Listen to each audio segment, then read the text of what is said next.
اور سن لو بچانے والی ایک ذات ہے، وہ محمد الرسول اللہ کی ذات ہے۔ اب ان کی حدیث سنو، آقا ارشاد فرماتے ہیں کہ جس نے جان بوجھ کے نماز چھوڑ دی، قیامت کے دن اس کے ساتھ میرا کوئی وعدہ نہیں ہے۔ اللہ اکبر۔ دھوکے میں مت رہنا، اللہ کے رسول نے آگاہ کر دیا، حضور علیہ السلام نے آگاہ کر دیا، ان کے ساتھ میرا کوئی وعدہ نہیں ہے۔ جو نماز چھوڑ دیتے ان کے ساتھ آقا فرماتے ہیں میرا کوئی عہد نہیں ہے، کوئی وعدہ نہیں ہے۔ مسجدوں کو ویران کرنے والوں، مسجدوں سے کوسوں دور بھاگنے والوں، بتاؤ کیا یہ عذاب ہم سے برداشت ہو سکے گا؟ کیا یہ عذاب ہم برداشت کر سکیں گے؟ نہیں نہیں، ہرگز نہیں۔ اپنی جوانی پر رحم کھا لو، اپنی ہڈی چمڑے پہ رحم کھا لو، اپنے آپ پہ رحم کر لو۔ میں آپ سے کسی اور کے لیے رحم کی بھیک نہیں مانگ رہا ہوں، میں آپ سے آپ کے لیے رحم کی بھیک آپ سے مانگ رہا ہوں۔ نہیں برداشت کر سکیں گے۔ یہ دنیا چند سال کی ہے، یہ دنیا میں چند دن جینا ہے، پھر موت ہے۔ روح کا رشتہ جسم سے ٹوٹ جائے گا میرے بھائیوں، مر جاؤ گے، موت آنی ہے، حق ہے، موت برحق ہے۔ موت سے کس کو رستگاری ہے؟ آج وہ، کل ہماری باری ہے۔ مرنا چاہو گے تو بھی موت آئے گی، نہیں مرنا چاہو گے تو بھی موت آئے گی۔ میں آج صرف آپ سے یہ عرض کرنا چاہتا ہوں، نمازی بن جاؤ۔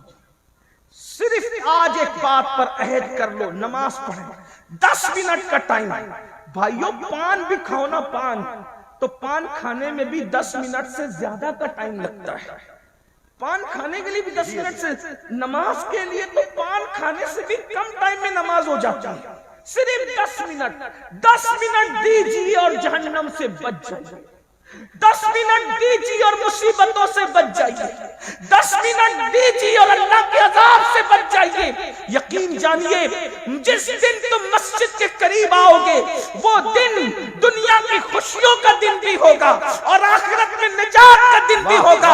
اس لیے کہ میں اپنی طرف سے نہیں کہہ رہا ہوں، انسان کی فطرت ہے، جب انسان کو کہا جاتا ہے یہ کام کرو، یہ کام کرو، تو انسان پوچھتا ہے اس کام کا رزلٹ کیا ہے، نتیجہ کیا ہے؟ یہی تو پوچھتا ہوں۔ قرآن کہتا ہے اللہ اکبر، اسلام کہتا ہے کہ جب اذان ہوتی ہے تو کیا کہا جاتا ہے؟ حی علی الصلاۃ، آؤ نماز کی طرف۔ تو دماغ میں سوال پیدا ہو سکتا ہے نماز پڑھیں گے تو کیا رزلٹ ملے گا، کیا ملے گا رزلٹ؟ تو فوراً مؤذن کہتا ہے حی علی الفلاح، یہ بات مسجد ہی سے کہی جاتی ہے۔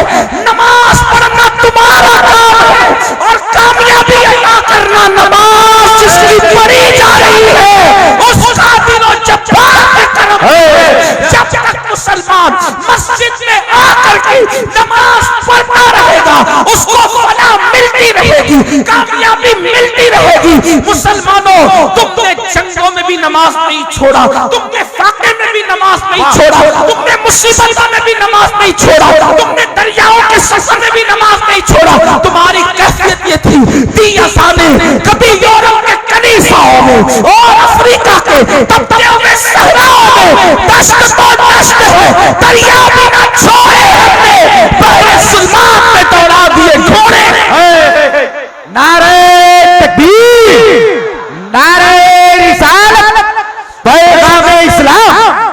جب تک نماز پڑھتے رہے روزی کے لیے تم کبھی پریشان نہیں تھے، جب تک نماز پڑھتے رہے بیٹی کے رشتے کے لیے تم کبھی پریشان نہیں تھے، جب تک تم نماز پڑھتے رہے اللہ اکبر تم کبھی کسی سے مصیبتوں کا شکوہ نہیں کرتے تھے، اس لیے کہ اللہ کی چوکھٹ پہ سب کے مسائل کا حل ہے، اپنے مسئلے کا حل کیوں نہیں ہوگا؟ بڑی معذرت کے ساتھ جب سے اللہ کا در چھوڑ، یاد رکھنا اللہ کا در جس دن سے چھوڑا، جس دن سے اللہ کا در چھوڑا، دنیا اپنی دشمن بن گئی۔ ایک بات یاد رکھنا، یہ دشمن وہ دشمن وہ دشمن اپنی جگہ ہے۔ انسان جب نماز چھوڑ دیتا ہے تو اللہ خود انسان کو اپنا دشمن بنا لیتا ہے۔ اللہ، آپ اتنا یاد رکھیں، اس کا مطلب اگر دنیا میں توجہ کریں، اگر دنیا میں فرعون کی حکومت نہ بھی ہو، سلیمان علیہ السلام کی حکومت ہو اور تم نماز چھوڑو تو تمہارے ساتھ یہی کیا جائے گا جس کے تم حقدار۔ اللہ نہیں یار، یہ جملہ بہت قیمتی، گھر جا کر اس جملے پہ سوچنا۔ اگر حکومت فرعون کی نہ ہو، فرعون کو حکومت میں نہ لایا جائے، سلیمان علیہ السلام کی حکومت، تو بھی تمہارے ساتھ ہونا وہی جس کے تم مستحق ہو۔ کیوں؟ اس لیے کہ جو نماز چھوڑ دے، اگر اسلامی حکومت ہو تو کیا کیا جائے گا؟ پوچھو، نماز چھوڑنے والے کی اسلامی حکومت میں کیا پوزیشن ہے؟ وہ علماء سے پوچھو نا، کیا اس کی پوزیشن ہے؟ کم سے کم امام اعظم کا فتویٰ یہ ہے کہ اس کو جیل میں ڈالا جائے۔ جی جس امام اعظم ابو حنیفہ رحمۃ اللہ علیہ کے مقلد ہو، ابھی امام شافعی کا مسلک تو میں نے بیان ہی نہیں، اور میں نے وہ بیان بھی نہیں کیا، لیکن آپ سے عرض کرنا چاہتا ہوں، ابھی میں نے غوث پاک کا مسلک بھی بیان نہیں کیا، وہ بھی میں نے بیان نہیں کرنا۔ ابھی آپ نے میں نے امام مالک کا مسلک بیان نہیں کیا، وہ بھی بیان نہیں کرنا، لیکن آپ سے پوچھتا ہوں اپنے امام کی۔ آج میرے امام اعظم ابو حنیفہ کی شہادت کا دن گزرا، آپ تو ہم تو اتنے غافل ہیں کہ جس کے فتوے پر نماز پڑھتے ہیں اس کے بھی اتنے احسان فراموش ہو گئے کہ ان کا دن بھی آپ منانے کی سنیوں کو توفیق نہیں، الا ماشاءاللہ، بہت معذرت کے ساتھ صحیح فرمایا۔ بلکہ اگر پوچھ لینا کہ امام اعظم کی شہادت کا دن کون سا تھا تو ہمارے بچوں کو پتہ نہیں، بہت معذرت کے ساتھ۔ جان بخشیوں سے ایک جملہ کہہ دوں، گلی کے ننگے دھڑنگے پیروں کا اس تو تمہیں یاد ہے، اور جس نے اتنا احسان کیا فقہ کو مدون کیا، جس کے مسلک اور فتوے پر عمل کرتے ہوئے ہم نمازیں پڑھتے، روزہ رکھتے، حج کرتے ہیں، آج اس امام کا دن اتنے سناٹے میں گزر جاتا، پتہ ہی نہیں لوگوں۔ کون ہے امام اعظم؟ 100 مرتبہ خدا کو خواب میں دیکھنے والی ہستی، جس نے 100 بار اللہ کا دیدار کیا خواب میں، سبحان اللہ۔ یہ بات میں اپنی طرف سے نہیں کہہ رہا ہوں، خیرات الاحسان کے اندر یہ بات لکھی ہوئی ہے کہ ہمارے امام اعظم ابو حنیفہ نے 100 بار اللہ کا دیدار کیسے کیا، یہ تو دیدار کرنے والا جانے، لیکن سوچو یہی مسئلہ ہمارے علماء بیان کرتے ہیں۔ اسی لیے اللہ کا دیدار اہل سنت کے نزدیک خواب میں جائز ہے۔ اللہ کو کوئی دنیا میں ماتے کی آنکھ سے نہیں دیکھ سکتا، لیکن خواب میں خدا کا دیدار ممکن ہے۔ یہ ہمارے علماء مسئلہ بیان کرتے ہیں۔ بار شریعت بھی آپ اٹھا کر کے دیکھ لیں، سبع سنابل شریف بھی آپ اٹھا کر کے دیکھ لیں، اسی طرح خیرات الاحسان اٹھا کر کے آپ دیکھ لیں، آپ کو پتہ چلے گا۔ سوچو تو کتنا بڑا ولی، کتنا بڑا ولی، کتنا بڑا ولی، ارے کتنا بڑا ولی، داتا علی حجویری کا امام، داتا علی حجویری کا امام اعظم ہے، غریب نواز کا امام اعظم ہے، صابر کلیر کا امام اعظم ہے، محبوب الہی کا امام اعظم ہے، اللہ اکبر قطب الدین بختیار کاکی کا امام اعظم ہے، اور ہم سنیوں کے امام اعلیٰ حضرت کا امام بھی امام اعظم ہے۔ زندہ باد، زندہ باد۔ بڑے بھول گئے، اتنے بات یہی ہے کہ ہم نے کس احسان کرنے والے کا احسان رکھا ہے جو ان کا رکھا ہے۔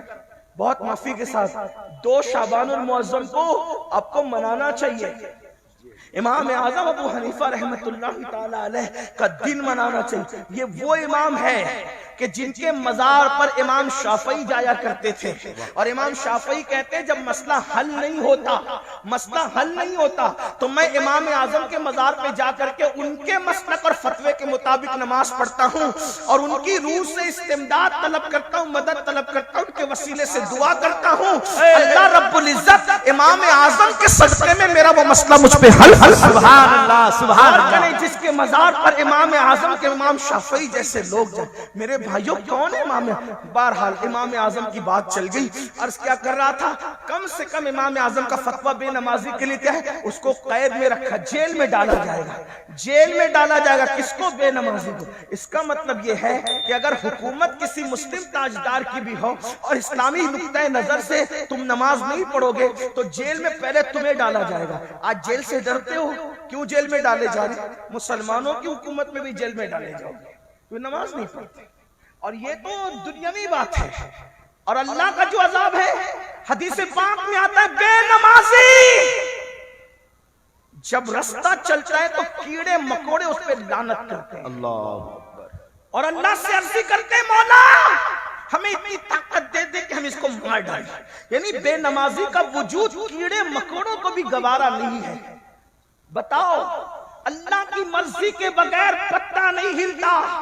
فاسقوں کو ختم کرنے کے لیے قدرت منکرین اسلام کا لشکر بھیجتی ہے، مشرکین اور ملحدین کا لشکر بھیجتی ہے، یہ تاریخ ہے۔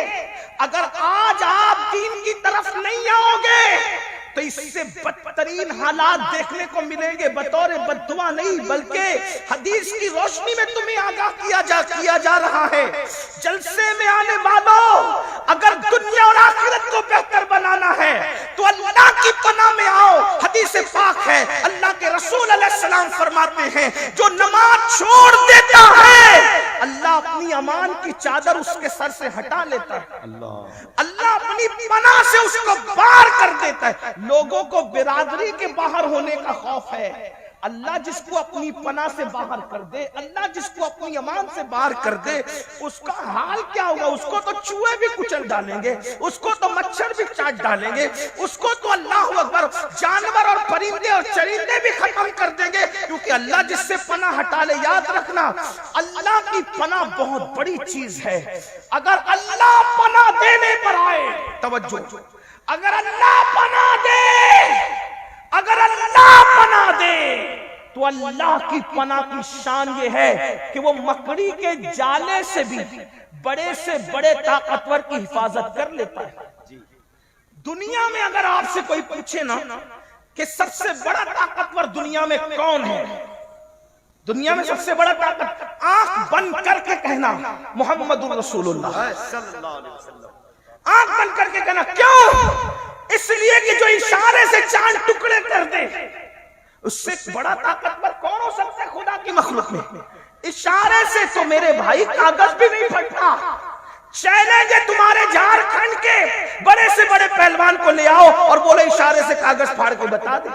اشارے سے تو اشارہ ہے، ایک انگلی سے تو کاغذ بھی نہیں پھٹتا، کاغذ پھاڑنے کے لیے بھی کم سے کم 2 انگلیاں چاہیے۔